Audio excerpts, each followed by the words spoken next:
everyone, this is Riya Singh, the Senior Research Currency Analyst for Nirmal Bank. Talking about the happenings in the Forex market, we have seen dollar index reversing from the lows on the concern of much stricter COVID restrictions in China. Now, if you look at the China's numbers, their zero COVID policy has triggered a continuous lockdown in the country, and with deaths in first death in 6 months in the capital of China, this could lead a more stricter tightening that can happen into the into the country.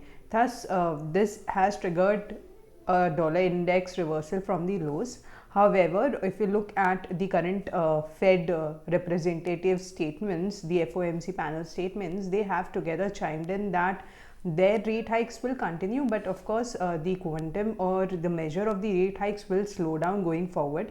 They have kept 5% as a target for the next year, and thus even we are forecasting the same, that the pace of the rate hikes will slow down.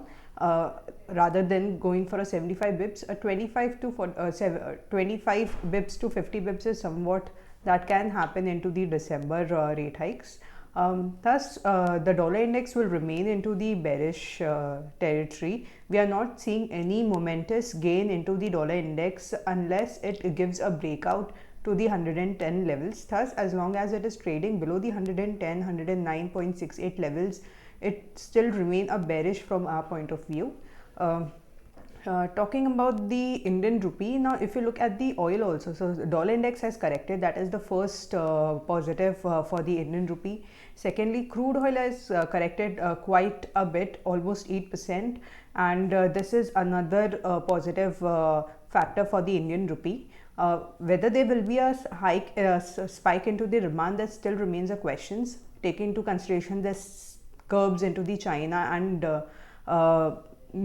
the fall into the demand of the crude oil from the major importing countries. So we are not seeing any spike on that front, and this could means a softer crude oil prices going forward. So that is another positive for the market. The only risk that remains to this view is if the US comes into the market to refill its reserves. So that is the only risk to this outlook.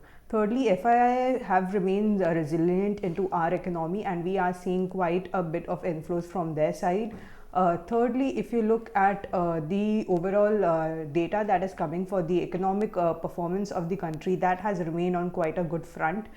Thus, overall, if you look at the dollar index and as well as the Indian rupee, the depreciative momentum into the rupee should limit at around 82.05, 82.25 on a shorter term period, and we are seeing it moving towards 81.50 to 81 levels on a shorter term.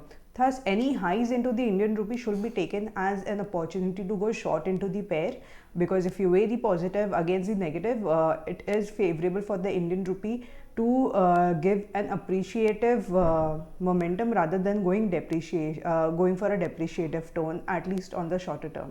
So sell on the highs is our recommendation into the Indian rupee. That's all on the currency front. Thank you.